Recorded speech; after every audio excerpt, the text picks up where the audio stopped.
back, guys. Thanks for coming back again, and thanks for the comments on my introduction video from yesterday.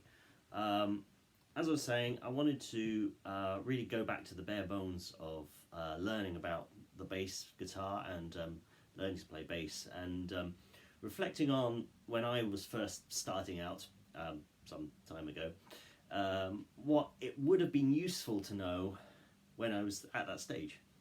What I was never told, and I had to find out myself through following months and years of learning to play. So I wanted to really cover the basic terminology when it comes to the bass, because through these videos and through everybody else online, and when you're playing with people live as well, there's a lot of terms and names for parts of the bass and ways of playing that we'll throw around freely and not really give a thought to people that are just starting out and don't really know what we're talking about. So if you've been playing for a while, this may be teaching you to suck eggs to an extent, but if you're just starting out, then welcome to the bass guitar. So I wanted to cover in this session the basic parts of the bass and what we call them and what they're for. So your standard bass guitar consists of two parts. You got the body and you got the neck. So we're going to start from the top of the bass and work our way down and hopefully cover all that we can in not very much time. So in the neck, at the very end here, is the head or headstock of the bass. And anchored on here are the tuning posts and the tuning pegs. These are really, really important because you don't want to play out of tune, even by yourself, but especially when you're playing with other people. Really, really, really important. So those on the headstock. At the end of the neck, this part here is called the nut. Now that's the anchor point for the strings, the actual speaking length of the strings. And where the strings go over the nut, you want to maintain a certain angle of that.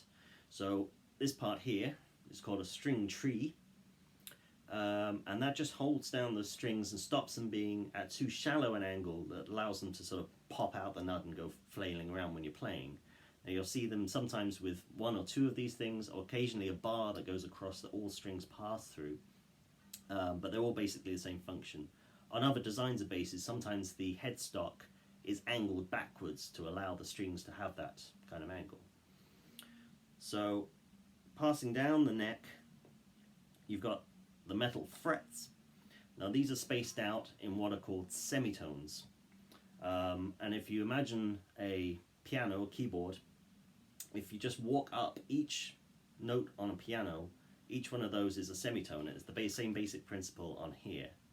And while we're at that point, when I'm talking about going up, that's a term that we can use very, very freely sometimes and gets misused. So going this way along the neck is going up the neck. And when we're talking about up, we're generally talking about pitch rather than the physical direction on the instrument. In the same way, this string is the top string, this string is the bottom string. It's lower in pitch, higher in pitch. So while this one is physically higher on the actual instrument, that is the low string, that is the high string. I've seen that misused a couple of times, and it just confuses matters. So, very important. So, the neck will join on the body in a couple of different ways. On this bass, we've got, in this case, 6 bolts going through the body with a neck plate. They join the neck. This is a bolt-on construction. Occasionally you'll see a bass where the wood of the neck goes all the way through the body, and then the rest of the body is glued on either side of that. That is a through neck construction. There is a third way, which is a glued-in neck, and that's very akin to sort of acoustic instruments that you'll see on some of the older designs of basses. And it's a very old way of fastening the neck into the body, but just at this point. It doesn't go past all the way through. So time's cracking on, so onto the body of the bass. top and bottom horns. That's what they're called. The top horn, normally where the string attaches via a strap button. In this case, what I'm using are strap locks, and they're just a little bit more secure way of fastening the strap to the base. And I may cover that in a bit more in a detail in another video. They're normally a sort of a curve at the back of the base here, and at this point at the base here. These are contours, and they're just for comfort, really. They make the bass much more comfortable to hold and to play.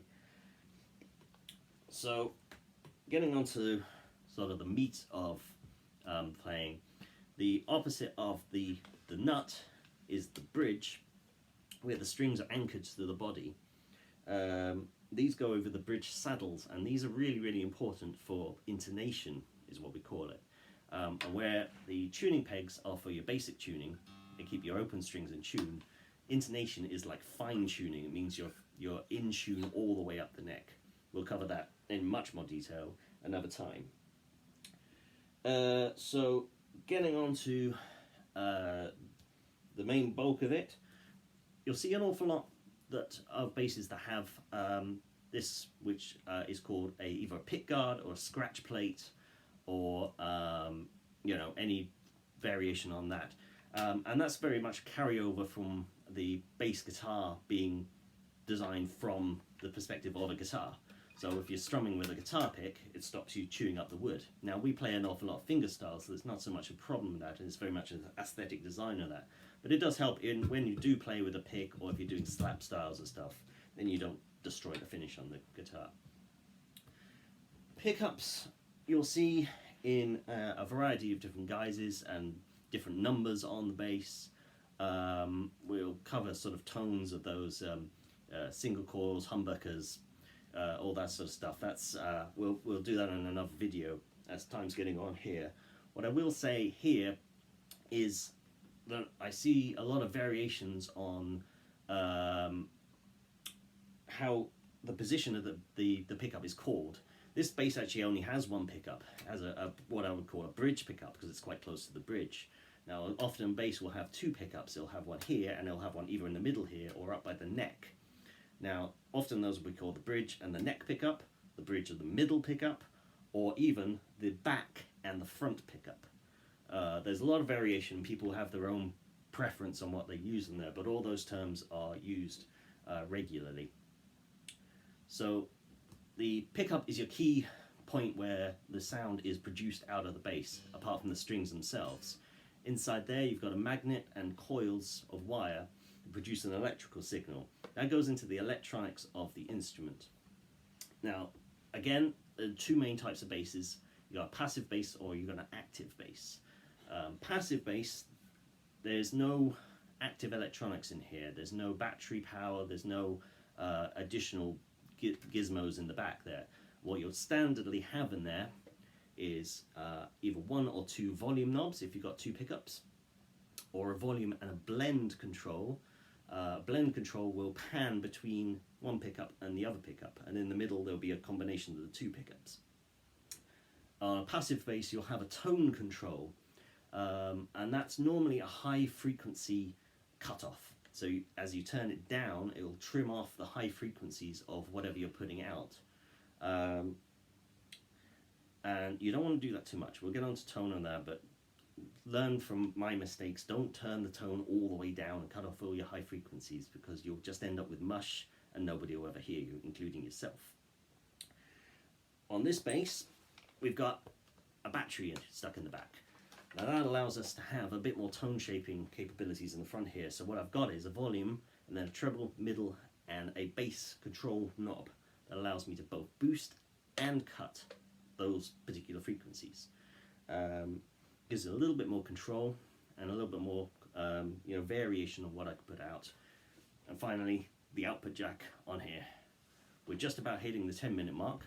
I thought that we wouldn't go on for quite so long, but I think that covers all the main parts.